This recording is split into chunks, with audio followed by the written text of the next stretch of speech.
Sure.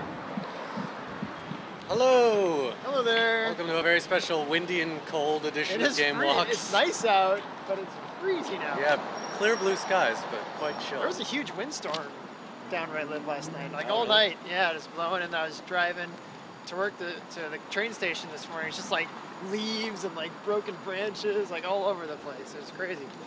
Yeah, it was pretty Anyway. frigid here. It's April 8th. I'm Matt Ott. This is Jim Casella. Hello. And today on GameWalks, we wanted to talk a little bit about the new Bioshock. Yeah. Specifically, the new Bioshock's ending. But before we get into spoiler territory, I figured we could do the first little bit of the show, avoiding some spoilers, and then have a clear announcement that we're Yeah, we getting could do into that. spoiler territory. That's and then fine. turn Well, we it off. talked a little bit about Bioshock last week. We had kind of our first impressions Yep. after our first day of playing Bioshock, and my opinion still remains strong. Yeah, it's an excellent game. Yeah, I had a lot of fun with it, and I got a bunch of achievements. I was very happy. I got like 41 of the achievements. by Yeah, the time I achievements really finished. do a good job of motivating you to play around with the different weapons. Yeah, and the totally. different Yeah, I kept combos. swapping weapons and like trying to push people off like the city and stuff like that. It was a lot of fun. Yep.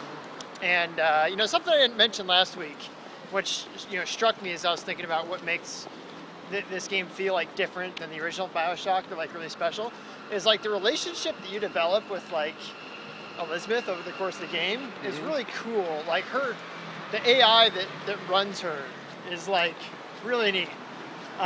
Like just the way she like dances around the environments. And I think my favorite point in the game is when, she finds a coin sometimes. Yeah. And like flips it to you.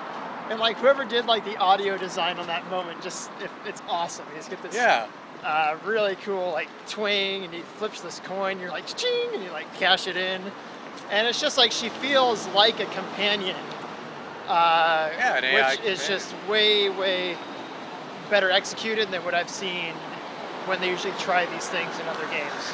Yeah, so Elizabeth is your companion for most of the game, and the specific AI behavior you're talking about is like at certain points in the game, while you're in combat, she will find things and help you. So like she might find ammo and toss it to you, or find money and toss it to you, or find health or salts, the magic power. Yeah.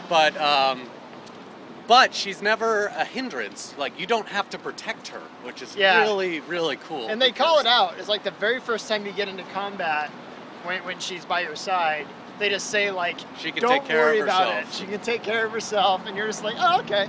Which is awesome, because those games when you have to have that moment where you're taking care of another character, it's always really annoying to try and keep the AI alive. What if something stupid happens, like a grenade hits her? Yeah.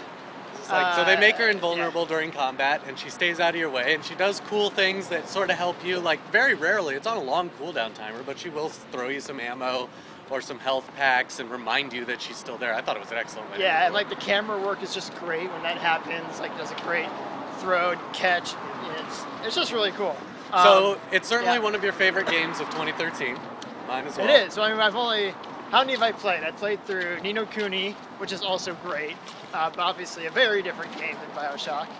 Played through Dead Space, which we were not as impressed by. Played through Tomb Raider, which was good. Very good. And StarCraft, which was good. But I think Bioshock so far takes the cake for 2013. Well, let's take a look at what's coming up in 2013 and see if you think that it's actually going to hold up. Because I was taking a look this year, and there's some exciting games coming up. So we've got Grand Theft Auto 5. Yeah, which I'm sure is going to be fantastic. I mean, those guys don't miss. Yep. It's just, Many years in development. We've got The Last of Us, the Uncharted game that's sort of a take on The Walking Dead, a zombie survival game. And those Uncharted guys know how to tell an excellent story. They are amazing. Amazing storytellers. So that's going to be great. And then this game that was revealed at E3 last year from Ubisoft called Watch Dogs. I thought, That isn't had that a really exciting trailer. Now, is that a launch game for PS4? I don't know what's going on with it. I don't think that's You don't coming think out it's this coming year. out this year? No, I don't think so. Okay. Well, okay, let's say that it were. Yeah, I think that could be a contender for something really cool. I mean, that presentation definitely stole the show last year. But I'm just, my gut's telling me that they're not going to make this year with that game. It sounds And your gut's too telling ambitious. you that we've already played the game of the year for this year. Bioshock Infinite's going to take it. I think some of those other And games, we may have a new Modern Warfare. Oh, come on. Yeah, Like that's ever gonna get I Game of the love Year. Call of Duty, but it's kind of moved down into the seen this, done that territory.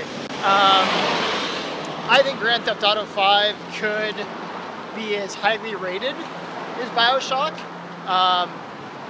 And The Last of Us, I think, could surprise us on like storytelling and like a new IP. Like it's so rare that you get a new IP this late in the cycle that, you know, even Bioshock Infinite, you could kind of call it a pseudo sequel to the Bioshock franchise. So that's really cool, and I really admire Naughty Dog for taking that leap. So that could be cool as well. I guess the question is like, okay, if you had a 95 rated Bioshock and a 95 rated Grand Theft Auto, which it probably could be, which one do you think, you know, kind of deserves that accolade of?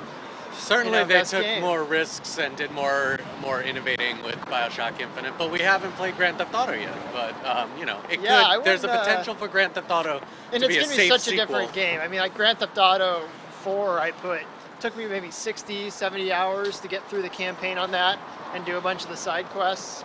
And you could obviously put a ton of more time into multiplayer, which I did. And Bioshock is a very straight, you know, good 15-hour experience. So very different games. Yep. I'm sure that Bioshock will be more of a polished experience and much more crafted. Yeah. That's excellent. And Grand Theft Auto will be probably one of the best sandboxes of this generation. So it's hard to compare the two, you know, and say which one. I'm really looking forward to it. I don't think we should call it. I don't think we should call it yet. We should. Okay. But certainly some steep competition. Very steep competition. It's an uphill battle for The Last of Us and Grand Theft Auto 5 to live up to the expectations set by Bioshock Infinite. That is true. I mean, like, you know, I think you see maybe one, maybe two, if you're lucky, games a year that are like 95 rated or higher. Those are just special games. Yep. And maybe we'll get two this year, maybe. But this is one of them. Yeah. Well, let's shift gears a little bit and talk about the ending. All right, so let's give you some spoilers. Intense and very obvious spoilers. Cover your here, ears. if you are planning on playing Bioshock. Okay. Yeah. So the ending reveals essentially multiple worlds, right? We've got these the character DeWitt and the girl Elizabeth, and we see a portal opened, and then we are exploring a world with thousands of lighthouses, thousands of DeWitts, and thousands of Elizabeths, and we're trying to make sense of this all. And I did not get what the hell was going on. Let me tell you, I did not understand what was happening at that point. The whole lighthouse thing, I didn't get it. I think what that is indicating is that there are millions of parallel universes, and each one of them, you know, there are some constants. There's always the lighthouse at the start of the Bioshock stories. There's always the girl and the man and DeWitt, and then it's sort of revealed as we enter one of these lighthouses and then explore the world of Infinite that Booker had a daughter named Anna, and that Comstock actually was not able to conceive a daughter with Elizabeth.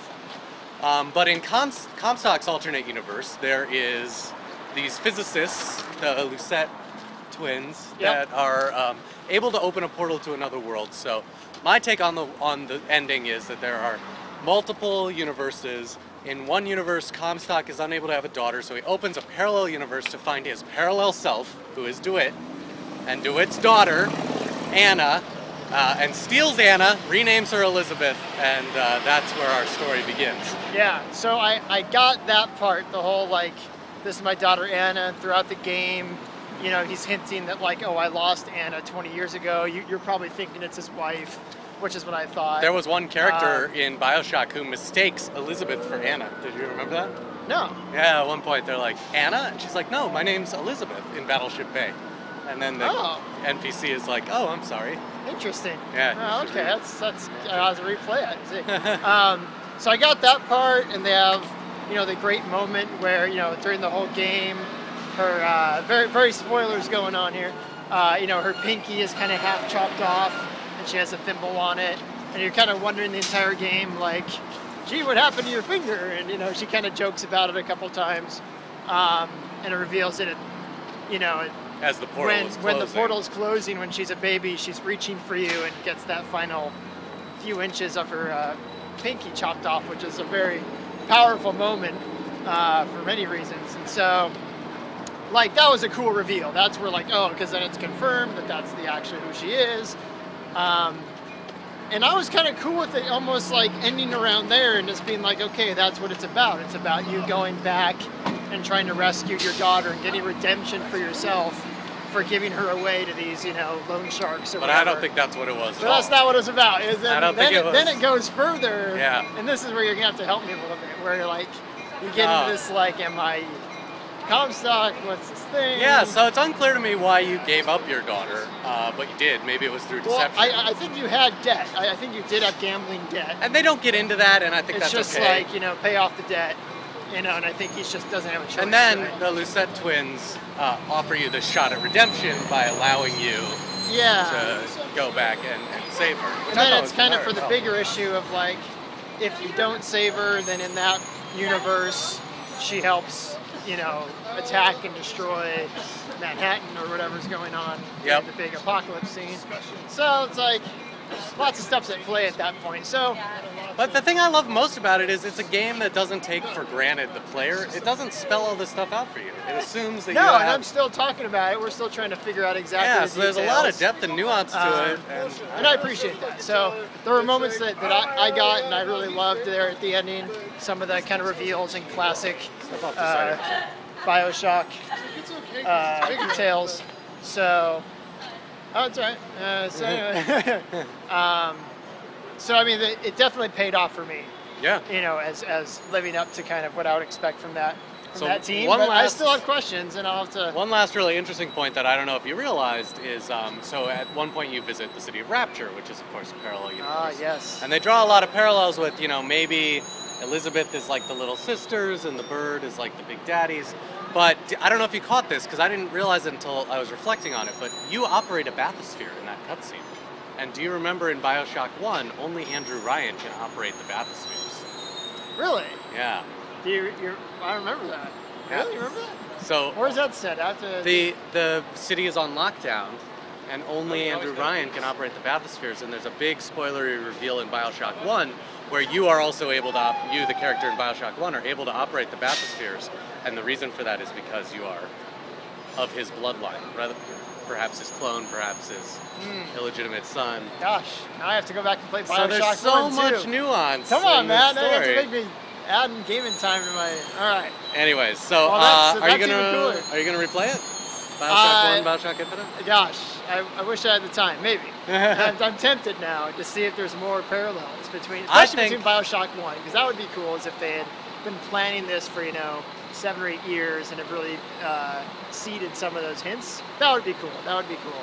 I'm looking forward to replaying Bioshock 1 and finishing up Bioshock, or playing Bioshock Infinite for a second playthrough, because I just love the world so much and the gameplay. I'm and tempted it's such to a play complicated and nuanced story. Are you going to play it in Pretty fun. 1999 mode? Maybe. I don't know. I'd be so frustrated if I died. Yeah, that's though. true. But I yeah, don't know. it was a great experience. I'm tempted. That'd be fun. Well, but there's not a lot of games coming out in the next, I count about 8 weeks or so, that I'm really looking forward to. So I do have some time to catch up on maybe some of last year's titles or some of these other March Madness titles. Yep. Or maybe another playthrough of Bioshock. Definitely. Could definitely be in the horizon. Well, I hope you enjoyed the deconstruction of the Bioshock ending here. We could talk for hours about it. It's very nuanced. Yep, and, go play it. Again. And it's yes, excellent. go play it. So that's our recommendation. All right. That's GameWalks. See you tomorrow. See ya.